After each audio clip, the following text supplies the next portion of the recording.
വെച്ചാണ് വയനാട് കലക്ടറും ജില്ലാ പോലീസ് മേധാവി അടക്കമുള്ള മുതിർന്ന ഉദ്യോഗസ്ഥരും ഇവിടേക്ക് എത്തിയിരിക്കുന്നത്.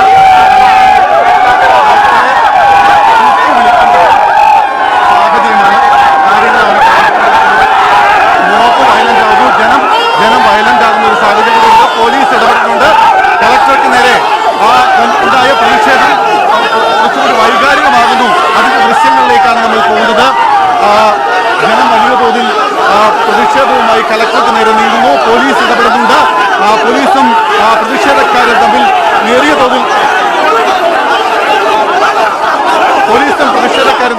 തോതിൽ സംഘർഷത്തിലേക്ക് കാര്യങ്ങൾ എത്തുന്നു.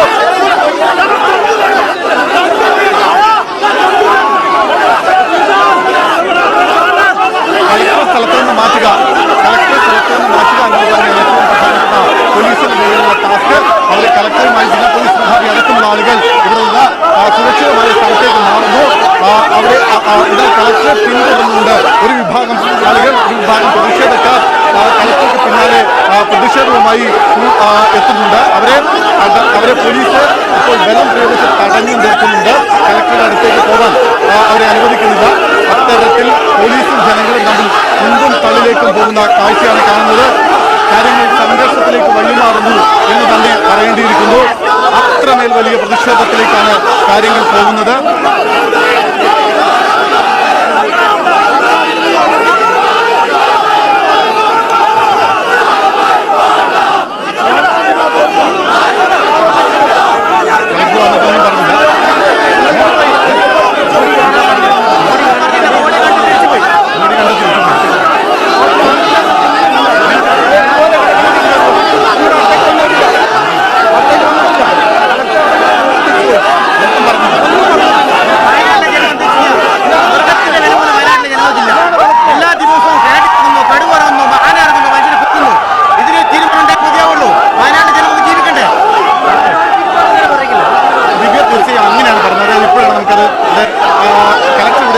മൃതദേഹം കണ്ടു. കളക്ടറും ജില്ലാ പോലീസ് മേധാവിയും കൂടി ഇവിടെ എത്തി മൃതദേഹം ഇവിടെ നിന്ന് കാണുന്നു, അത് മടങ്ങുന്നു. പക്ഷേ അതുമായി ബന്ധപ്പെട്ടുകൊണ്ട് ഏതെങ്കിലും തരത്തിലുള്ള ഒരു ഉറപ്പ് നൽകിയില്ല.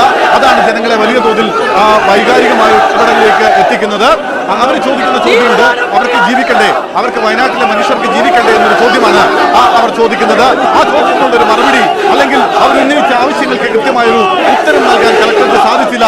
അതുകൊണ്ട് അതിന്റെ ഒരു വൈകാരിക പ്രകടനം എന്ന തലത്തിൽ തന്നെ നമുക്കിതിനെ വിശേഷിപ്പിക്കേണ്ടിയിരിക്കുന്നു. അത്രമേൽ വലിയൊരു പ്രതിഷേധത്തിലേക്ക് ജനം പോകുന്നതിന്റെ പ്രധാനപ്പെട്ട കാരണവും അത് തന്നെയാണ്. കളക്ടർ കൃത്യമായ ഒരു മറുപടി എന്തെങ്കിലും തരത്തിൽ ജനങ്ങൾ ആവശ്യപ്പെട്ട പ്രധാനപ്പെട്ട രണ്ട് കാര്യങ്ങളാണ് ദിവ്യ ഉള്ളത്. അത് ഓർക്കണം. ഒന്ന്, നിലവിൽ ജനവാസ മേഖലയിൽ നിലയുറപ്പിച്ചിരിക്കുന്ന കാട്ടാനയുണ്ട്. ആ കാട്ടാനയെ മയക്കുവെടി വെക്കാനുള്ള ഉത്തരവ് പുറത്തിറക്കണം. മറ്റൊന്ന്, ഈ കൊല്ലപ്പെട്ട അജയുടെ കുടുംബത്തിന് അർഹമായ നഷ്ടപരിഹാരം കൊടുക്കണം. ഈ രണ്ട് ആവശ്യങ്ങളാണ് അവർ മുന്നോട്ട് വെച്ചത്. പക്ഷേ ആ രണ്ട് ആവശ്യത്തിന്മേലും ഏതെങ്കിലും തരത്തിലുള്ള ഒരു നിലപാട് കളക്ടറുടെ ഭാഗത്ത് നിന്ന് ഔദ്യോഗികമായി പ്രഖ്യാപിക്കാൻ കഴിഞ്ഞിട്ടില്ല. അതിന്റെ ഒരു പ്രതിഷേധമാണ് ഇപ്പോൾ ജനങ്ങളുടെ ഭാഗത്ത് നിന്ന് ഉണ്ടായിക്കൊണ്ടിരിക്കുന്നത്.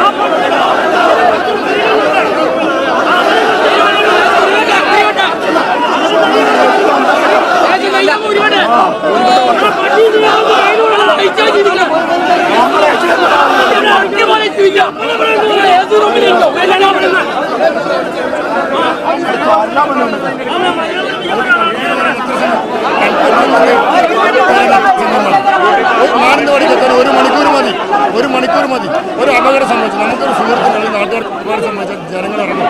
അതുപോലെ കളക്ടർ ഇറങ്ങി വരണം, ജനങ്ങൾക്കിടയിലേക്ക് ഇറങ്ങി നിൽക്കുന്നതാണ്. അതിലാണ് പ്രതിഷേധം. അവിടെ ഒരു പ്രതിഷേധവും ഇല്ലാതെ കളക്ടർ വരാൻ ഇപ്പോൾ ജില്ലാ പോലീസ് മേധാവിയും കളക്ടറോട് ഒന്നും പറഞ്ഞില്ലോ? പറഞ്ഞില്ല. അവർ പിന്നെ എന്തിനാ വന്നത്? അവർ ജനങ്ങളോട് സംസാരിക്കണ്ടേ? വന്നിട്ട് അവർ പറയണം. ഞങ്ങൾ പരിഹരിക്കാം, അതെങ്കിലും പറയണ്ടേ? ഡിമാൻഡ് ഉന്നയിച്ചിട്ടുണ്ട്.